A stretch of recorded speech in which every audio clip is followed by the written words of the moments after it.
Assalamualaikum warahmatullahi wabarakatuh. Selamat pagi anak-anakku. Salam sejahtera bagi kita semua. Semoga kalian dalam keadaan sehat walafiat.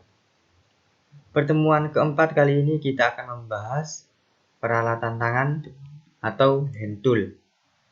Sebelum memulai pelajaran, marilah kita berdoa.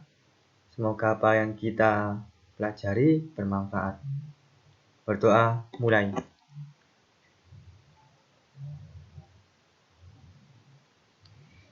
Berdoa selesai. Mempelajari alat-alat tangan 1 atau perkakas tangan. Apa itu perkakas tangan? Yaitu alat-alat yang digunakan dengan kekuatan tangan manual atau tenaga manusia dan bukan dengan mesin atau power tool. Perkakas tangan umumnya tidak terlalu berbahaya jika dibandingkan dengan perkakas elektrik. Ini contoh pertama yaitu 1. Obeng. Obeng adalah sebuah alat yang digunakan untuk mengencangkan atau mengendorkan baut. Jadi cara penggunaan obeng dengan cara memutarkan bagian atas dari baut untuk mengencangkan atau mengendorkan. Obeng terdiri dari batang yang terbuat dari baja keras berkualitas tinggi dengan satu mata pada suatu ujungnya dan gagang terbuat dari plastik atau kayu yang dicetak pada batangnya. Jadi ada beberapa model obeng yang digunakan di seluruh dunia ini. Jenis yang sangat umum di Indonesia adalah model Philip atau yang disebut obeng kembang, kemudian obeng minus atau slotted. Nah, ini gambarnya.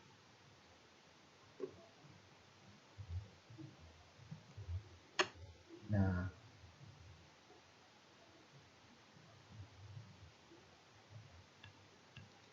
saya lanjut.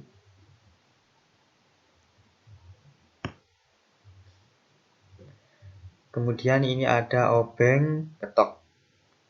Obeng ketok berfungsi untuk mengeraskan atau mengendorkan baut kepala beralur atau skrup yang momen pengencangan relatif lebih tinggi. Obeng ini terdiri dari tangkai dan bila yang dapat dilepas. Jadi bilanya dapat dilepas. Cara penggunaan obeng ketok dengan jalan memukul ujung badan obeng. Nah, itu sudah ada gambarnya. Nah, ini. Jadi ujung badan obeng dengan palu sambil tangkai obeng ketok diputar sehingga ujung obeng dapat memutar ke kanan atau ke kiri untuk mengeraskan atau mengendorkan. Kemudian obeng spiral. Cara kerjanya dengan menekan obeng pada skrup, maka obeng spiral akan berputar. Pen penggerak dapat diatur menurut arah putaran yang dikehendaki. Jadi obeng spiral itu apa nama? Ini bisa diatur ini. Tunggu tadi macam-macam obeng. Selanjutnya ke macam-macam kunci. Yang pertama, kunci pas, yaitu alat dari logam dengan bermacam-macam ukuran untuk mengencangkan dan melepas baut dan mur yang tidak terlalu kuat. Momen pengencangannya atau kepala baut dan mur yang telah dilonggarkan dengan kunci ring. Jadi sebelumnya pakai kunci ring dulu. Nah, ini gambarnya. Ada lengan kuasa, ada lengan beban, titik tumbuh. Pada penggunaannya, usahakan selalu menggunakan kunci sesuai dengan ukuran yang tepat. Karena jika tidak, maka akan merusak kepala baut atau mur. Bahkan kunci sendiri yang juga bisa mengalami kerusakan. Selain itu, sebisa mungkin menggunakan kunci ring terlebih dahulu sebelum kunci pas digunakan. Sebab kunci ring memiliki persinggungan 6 titik pada kepala baut atau mur. Sedangkan pada kunci pas hanya 2 titik. Oke, ini gambarnya. Saya lanjut ke kunci ring. Kunci ring dengan konstruksi 12 sudut mata memungkinkan dapat digunakan pada ruangan yang terbatas. Karena dindingnya yang tipis, kunci ring dapat digunakan pada posisi di mana kunci pas tidak dapat digunakan. Ini termasuk kelebihannya kunci ring. Konstruksi kunci ring sama halnya dengan kunci pas, kunci ring juga dibuat dari bahan baja tensi tinggi, yaitu merupakan paduan logam krom vanadium dengan cincin yang berdimensi heksagonal atau lebih pada lubang diameter dalamnya. Kunci ini lebih kuat dan lebih ringan dari kunci pas dan memberikan cengkraman pada seluruh kepala baut. Nah, ukuran kunci ring biasanya sama dengan ukuran kunci pas. Nah, ini sudah ada penjelasannya. Kunci pas dan kunci ring digunakan untuk mengencangkan atau membuka baut atau mur yang berbentuk segi 6 heksagonal. Saya lanjut ke kunci shock. Ini dalam kunci shock, dalam satu box kunci shock terdiri dari mata shock, handle serta sambungan dan join. Kunci shock berfungsi untuk membuka atau mengencangkan baut dan mur yang memiliki torsi pengencangan yang tinggi. Penggunaannya harus menggunakan handle. Ini ada handle-nya ini. Ini handle-nya. Jadi penggunaannya harus menggunakan handle. Saya lanjut ke mata shock. Mata shock terdiri dari segi 12, segi 8, dan segi 6. Sedangkan variasi bentuknya ada yang panjang maupun pendek. Biasanya mata shock memiliki ukuran 10 sampai 33 mm. Ini kunci shock panjang, kemudian ini gambarnya kunci shock pendek. Itu ada gambarnya yang segi 6, segi 8, dan segi 12.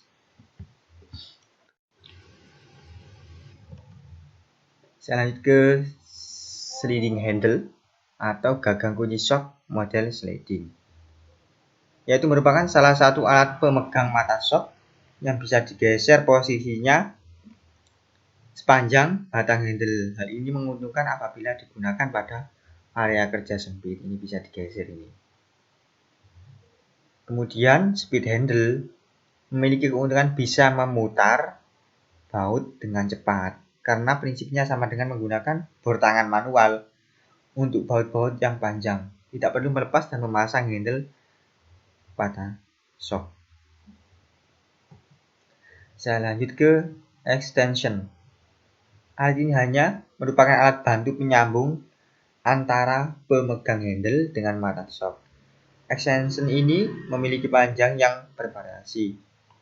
Misal ada 3, ada 6, dan 12 inci. Ini yang panjang.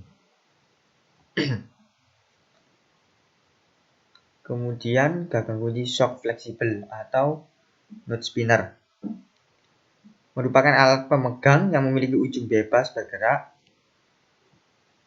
yang memudahkan untuk mengencangkan atau membuka baut yang rumit ini. Seperti lutut ini bisa bergerak ujungnya. Nah, ini universal joint-nya.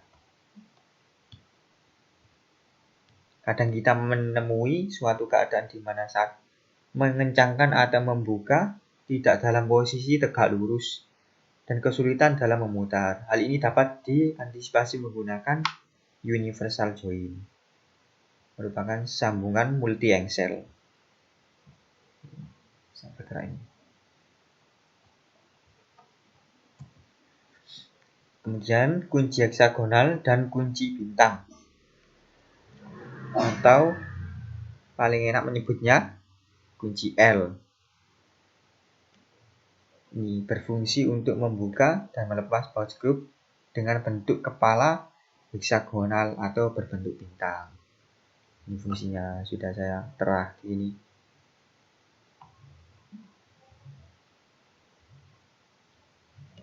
Saya lanjut ke kunci Inggris. Ini yang sangat umum digunakan. Di rumah-rumah kalian pasti mempunyainya. Fungsinya untuk melepas atau memasang mur yang dapat disetel menyempit atau melebar menyesuaikan dengan ukuran mur atau bautnya. Ini bisa di setel. Konstruksinya terdiri dari rahang diam, rahang geser, ulir penyetel, dan lengan. Apabila ulir penyetel diputar, rahang geser akan bergerak menyempit atau melebar.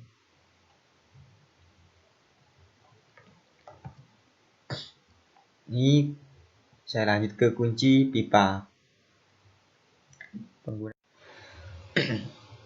Kunci pipa biasanya digunakan untuk melepas dan memasang pipa dengan sambungan ulir atau memegang benda selindris lainnya. Konstruksinya hampir sama dengan kunci Inggris, mempunyai rahang diam dan rahang geser serta ulir penyetel. Perbedaannya pada kedua rahang kunci pipa mempunyai gerigi. Ini mempunyai gerigi.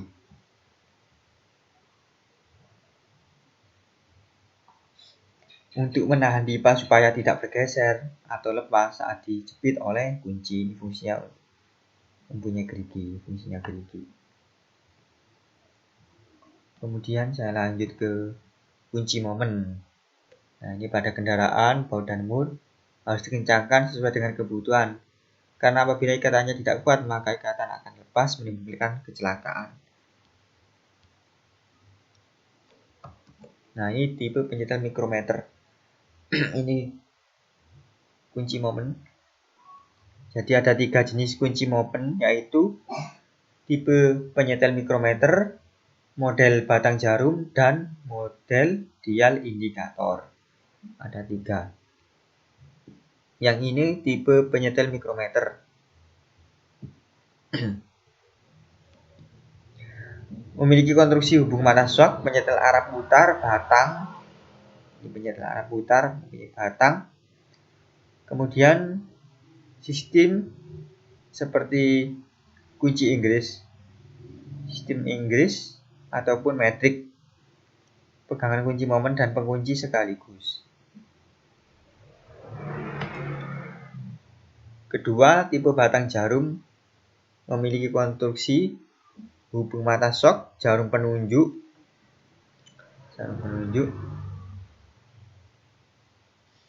kemudian skala ukur dan pegangan.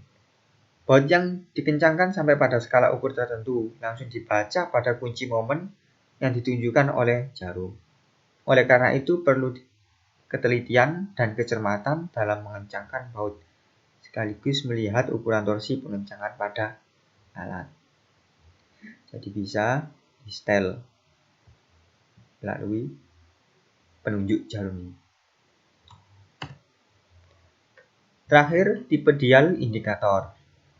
Memiliki konstruksi hubungan mata shock, dial indikator, dan pegangan. Hampir sama dengan model batang jarum, torsi pengencangan langsung dibaca pada dial ketika sedang mengencangkan baut atau mur. Ya, ini terakhir. Jadi terakhir yaitu kunci momen. Ada 3, tipe penyetel mikrometer, tipe batang jarum, tipe dial indikator. Ingat-ingat. Nah, sebelum mengakhiri pelajaran, saya akan menyampaikan tugasnya itu merangkum penjelasan yang sudah saya jelaskan. Seperti biasa, dicatat di buku tulisnya masing-masing, buku tulis PDE, jangan dicampur. Oke, demikian, terima kasih. Semoga kalian selalu dalam lindungan Allah. Assalamualaikum warahmatullahi wabarakatuh.